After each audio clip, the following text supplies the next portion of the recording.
Bismillah walhamdulillah wassalatu wassalamu ala rasulillah wa ala alihi wa sahbihi wa sallam. Assalamu alaikum everyone. Today we're continuing on with the essentials of Arabic grammar, an English poem on Arabic grammar. And today we're continuing with the next section of chapter 3 on the states of the ism. So in the last lesson we looked at the 3 states of the ism. We looked at the signs of these states as it pertains specifically to the singular ism. And now today we're looking at the states of the ism and the signs of these states when we're talking about more than one person, place, or object. So let's jump right into it, right? You'll see this chart here, which you'll find in the text. And we're going to start by looking at these words in the masculine form. So if we look at the top row of this chart, we see the forms of the ism, right? Singular, dual, plural. And on the far left column, we see the state of the ism, right? Rafa, nasb, jar. And so looking at this terminology, we see the meaning of the word mufrad is singular. It refers to one thing in particular. Muthanna makes reference to 2, while jama' refers to a few. So these are the Arabic terms used for each of these forms: mufrad, muthanna, and jama'. Again, in the last lesson we covered the states of the ism and the signs of these states as it pertains particularly to the singular ism, mufrad, the singular form. So we're using the word Muslim here as a benchmark to see how this word changes throughout each of these different forms and each of these different states. And we pretty much have the singular column memorized already because we covered the singular ism, right? We know, for example, that a dhamma or dhammatain at the end of an ism, a singular ism, signifies that it's in the state of rafa. We know that a fatha or fathatain at the end of a singular ism signifies that it's in a state of nasb. We know that a kasra or kasratain at the end of a singular ism signifies that it's in the state of jar. So muslimun, musliman, muslimin, right? What we don't know are the signs of these different states when we're talking about an ism that is in the dual form or in the plural form, muthanna and jama'. And so that's what we're going to be taking a look at today a little more deeply. So let's start by looking at the dual form, okay? Muthanna. And we see here that if you mention 2 among the congregation, the state of rafa has a different combination. This is not something difficult to understand. Remember this and you will gain the upper hand. So we see here at the ending, add an alif with sukoon, right? This rhyme is here to make this a little easier for those of you who are trying to memorize this and just learn differently. And the reason why I've added some additional commentary onto each of these forms is because I remember back when I was a child, I struggled with turning a word like write into a verbal noun, like writing. So for example, the word write has an E at the end. I would often write words like this, okay? I'm exposing myself a little bit here, but... And then one day my teacher told me, just remember this rhyme. And I'm recounting this to you as a grown man, so clearly it stuck with me, right? But she said, take off the E, add ing, right? So I never made that mistake ever again after that day. And so rhymes were really powerful in me learning how to speak English. And it was a big part of my life as well, right? Writing rhymes and these types of things. So back to what we have going on here, right? At the ending, add an alif with sukoon. Don't forget to put a kasra on the noon. A fatha must precede them. Don't misunderstand me. That's how you'll change muslimun to muslimani. Very simple, very straightforward. So there are a few extra letters, extra huruf added here at the ending. So muslimun, we're referring to one Muslim. Now, if we wanted to talk about 2 Muslim males, for example, we would say muslimani, right? Muslimani. Let's take a quick look at an ayah here. فِيهِمَا عَيْنَانِ تَجْرِيَانِ, right? Tajriyani, we can see this is referring to muthanna, right? However, it's a verb, right? And we're going to take a look at verbs a little later, but we still see this form, right? And aynani, in them both is 2 springs. Aynani, right? Aynani tajriyan, flowing. So moving along in the dual column, we're looking at the state of nasb, right? And here we see muslimaini. So from musliman to muslimaini. So surely nasb and jar are different states, but how muthanna is identified relates. In this matter, there's no scholarly debates. Adhere to this and you will recognize its traits. So pretty straightforward, right? We already spoke about the difference between the state of nasb and jar on a basic level, right? We said typically the state of nasb refers to the object of a verb, right? Something that is describing a verb or giving us some key information about a verb. And we said that jar, the state of jar, jar reflects that something is in the possession or ownership of another, typically. And we're going to look at some other instances, of course, going forward. But essentially, even though these states represent a different role that a word is playing within a sentence, their dual form, we see that they look the exact same, right? Muslimaini is the state of nasab when we're talking about the dual form, and Muslimaini is also the state of jar in the dual form. Naturally, you'd ask the question, well, how will we tell them apart? We're going to get into that. We're going to see the different ways we distinguish them from one another, right? And soon we'll get comfortable with being able to identify that. Right now, the important thing is being able to identify the dual form from the singular form, or the dual form from the plural form. So that's very key, and understanding these different combinations that are placed at the ending to signify that it's in the dual form or it's in the plural form. So we see here, after fatha, put a ya with sukoon. Don't forget to put a kasra on the noon. Pay attention, I've conveyed this to you plainly. Na musliman and muslimin are muslimaini. So they both take on this same format. So in reality, it's like in the second column, we're actually only memorizing two different formats, right? Because nasab and jar in the dual form, they look the exact same. And we'll see that looking over at the plural chart as well. So this should make it a lot easier to memorize. There is benefit in studying this chart, but true success is in committing it to heart, right? In other words, memorizing this chart is key because it's going to help you to be able to recognize these things faster when you're reading, when you're hearing them as well. And this is oftentimes where a lot of people check out. They're like, memorization, whoa. And really, this is very simple. Like I said, you already have the first column down. This can be memorized in like 10 minutes. You know, this could be memorized over the course of a couple of days, right? Split it up. This could be memorized while you're doing the dishes. This can be memorized when you're doing the laundry. So let's look at a few examples in the dual form of nasab. Again, I'm going to encourage you to go and take a look at the meanings of these ayat. But basically, the ayah in meaning, when Allah asks Jesus, the son of Mary, peace and blessings be upon him, did you say to the people, take me and my mother as two gods, ilahaini, right? Nasab. And it comes after ittakhiduni, which is a command, right? And we spoke about the command being a verb tense. And so this coming after it is a signification as well, that it's in the state of nasab. So ilahaini. Let's take a look at the next ayah. Maraj al-bahraini yaltaqiyan. Maraja is a verb. So Allah set freely al-bahraini,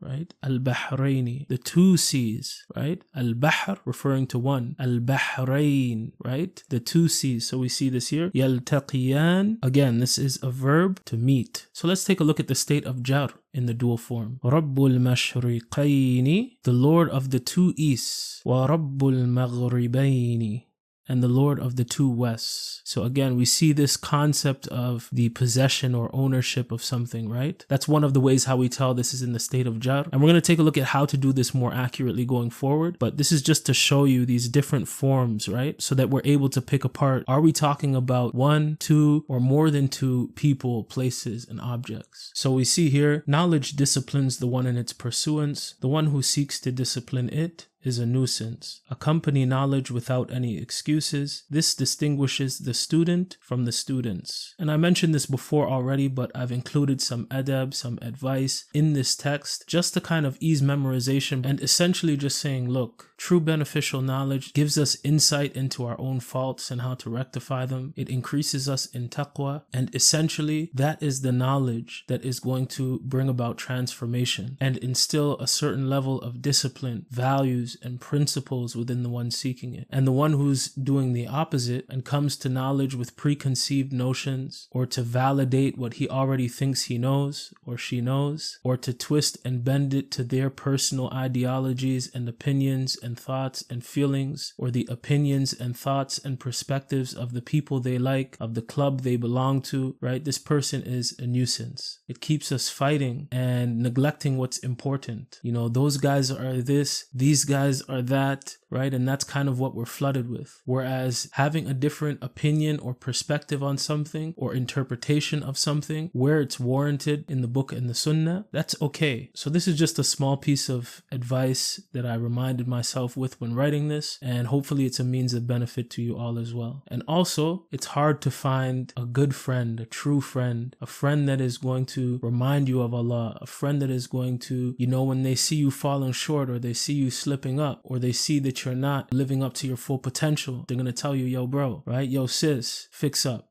Having a companion like this, having a friend like this is rare today. So instead what? Accompany knowledge, right? Take knowledge as your companion, right? Don't just passively learn. Take this as a companion, take this as a friend, and naturally, inshallah, if Allah Ta'ala wills, right, this knowledge will be that friend and that companion to give you that perspective that you need, to give you that push that you need, to give you that warning or that advice that you need. This distinguishes the student from the students. In other words, by virtue of this, inshallah, Allah will distinguish you from the rest. Not necessarily in the dunya and in terms of fame and stuff like that, but distinguished with Him in a positive way, in a beautiful way, in a way that brings about closeness. And then of course, this is also an indication of what we're talking about here, the plural, right? This distinguishes the student, singular, from the students, plural. So this distinguishes the singular from the plural. Mufrad from jama'. So after dhamma, add a waw with sukoon. Don't forget to put a fatha on the noon. Rush to prayer every Friday afternoon. A Muslimun is now with the Muslimun. Let's take a quick look at a couple verses of the Quran here. وَالسَّابِقُونَ السَّابِقُونَ. First things first, just to kind of like quickly recap. We know this is an ism because we see al at the beginning here. As-sabiqun. And here we see this format, right? After dhamma, add a waw with sukoon. Don't forget to put a fatha on the noon. So we see that here. We know that this is in the state of rafa because of this combination, right? And it's a plural, it's jama', often referred to as jam'ul mudhakkar salim. And they call it salim, sound, because the singular form of the word that we turn into a plural is still intact. And we're going to take a closer look at what that means, inshallah, in a second. The next ayah, أُولَٰئِكَ الْمُقَرَّبُونَ, al at the beginning here. So as a result, we know this is an ism, but we also see this combination at the end here. Al-Muqarrabun, Jam'ul Mudhakkar Salim. Now let's look at the state of nasb and jar as it pertains to jama'. If the state of nasb is your next question and your aim is to excel in your progression, observe this method so your difficulties lessen. What's next applies to both the object and possession. So what's next applies to both the object and possession. Nasb and jar, right? Both states. Both of these forms are identical in their format, which we see here, right? Muslimina, muslimina. So after kasra, add a ya with sukoon. Don't forget to put a fatha on the noon. In this is like the breeze of Medina. Now Musliman and Muslimin are Muslimina. So very easy, very straightforward. Muslimun, Musliman, Muslimin, Muslimani, Muslimaini, Muslimaini, Muslimuna, Muslimina, Muslimina. To memorize this chart is very easy. And in fact, if you memorize the masculine chart, then you'll memorize the feminine chart just as easy. So before we take a quick look at the feminine chart, let's take a quick look at some examples of nasb and jar. وَأَنفِقُوا فِي سَبِيلِ اللَّهِ وَلَا تُلْقُوا بِأَيْدِيكُمْ إِلَى التَّهْلُكَةِ وَأَحْسِنُوا إِنَّ اللَّهَ يُحِبُّ الْمُحْسِنِينَ. Al-Muhsinin. Al at the beginning, we know it's an ism. Al-Muhsinu would be the singular form, or Muhsinun, right? Like Muslimun. Now, yuhibbu is a verb referring to Allah. Allah loves. Who does Allah love? Al-Muhsinin, right? So this gives us an idea that it's in the state of nasb, right? And we see this combination at the end. So we go back to Surah Al-Fatiha. We see Alhamdulillahi Rabbil Alameen. Each of these have a clear indication that we've already addressed, but we did skip over Al-Alameen, the singular being Al-Alam. So we see at the end here,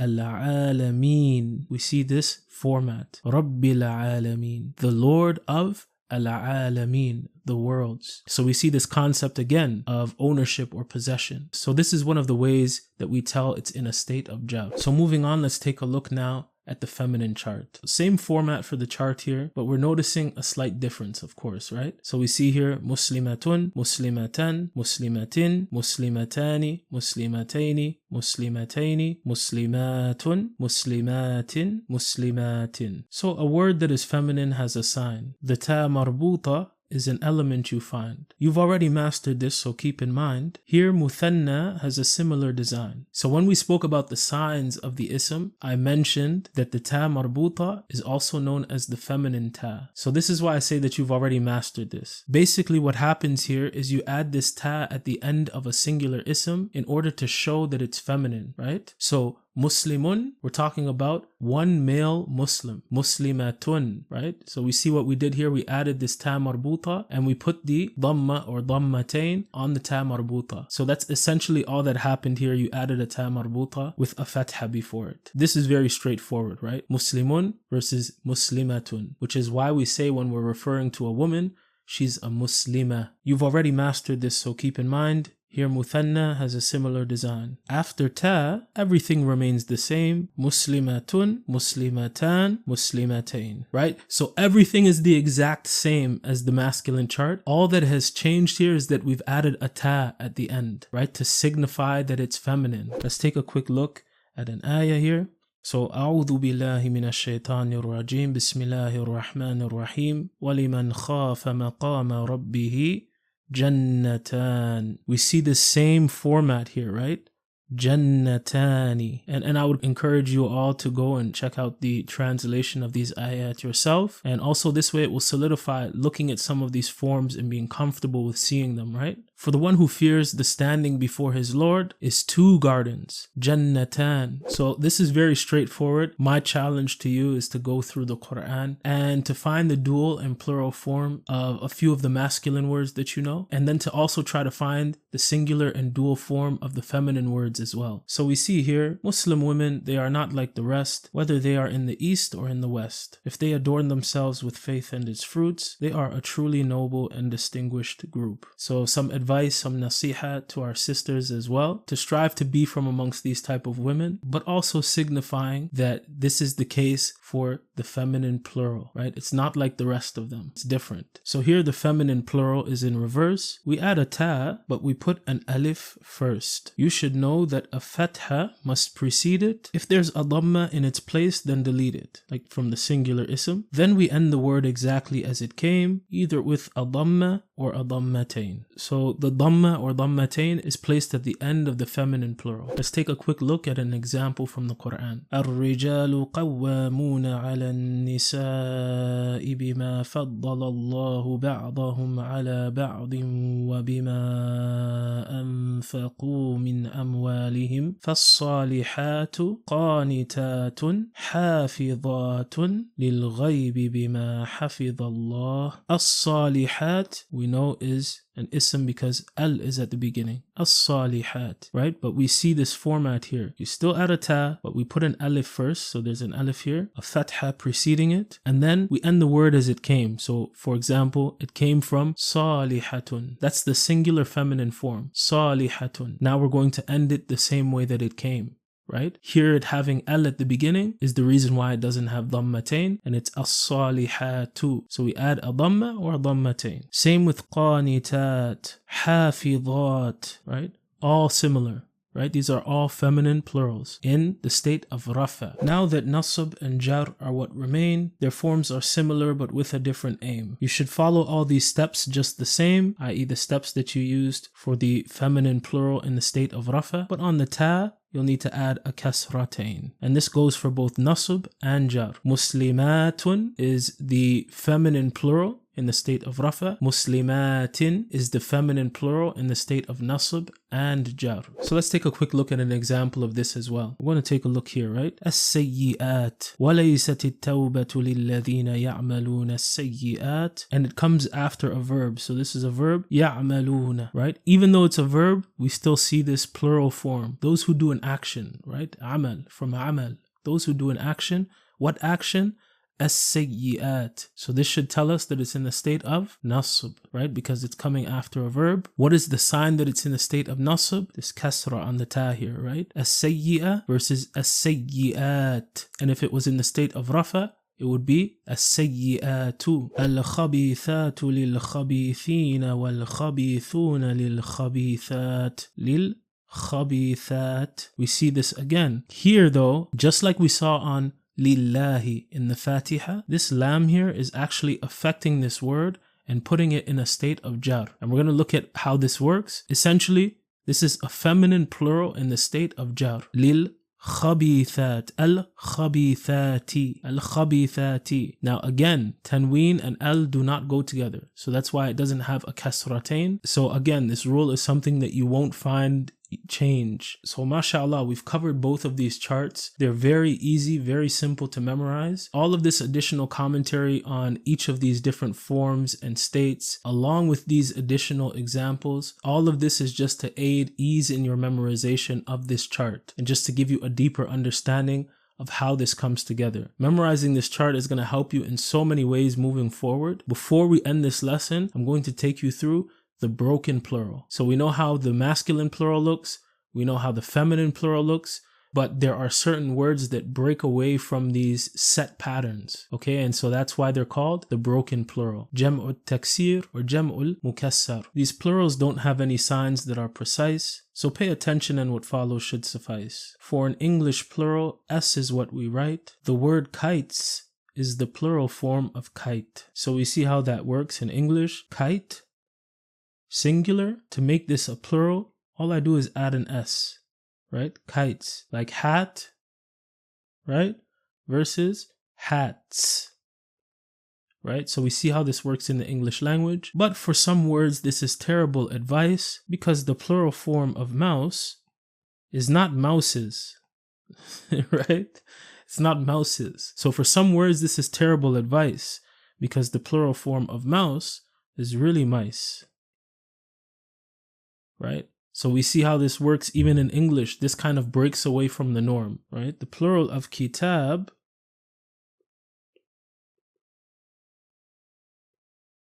is kutub, right? Right?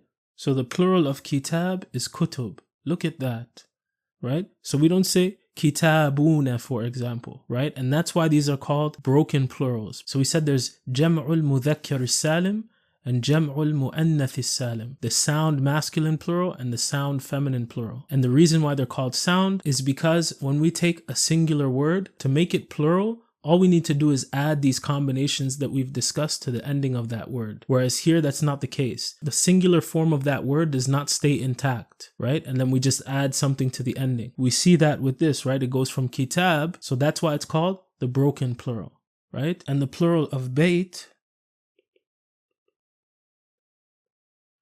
which is a verse, is abiyat.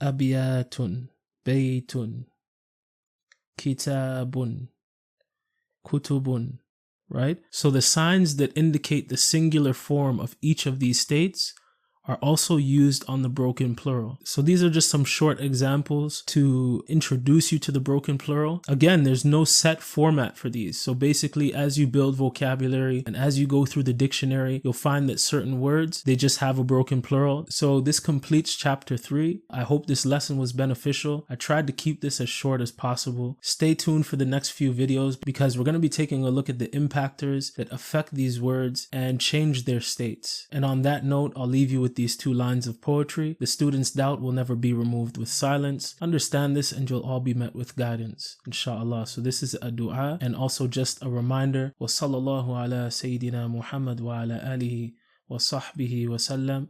Subhanakallahumma wa bihamdik. Ashhadu an la ilaha illa ant.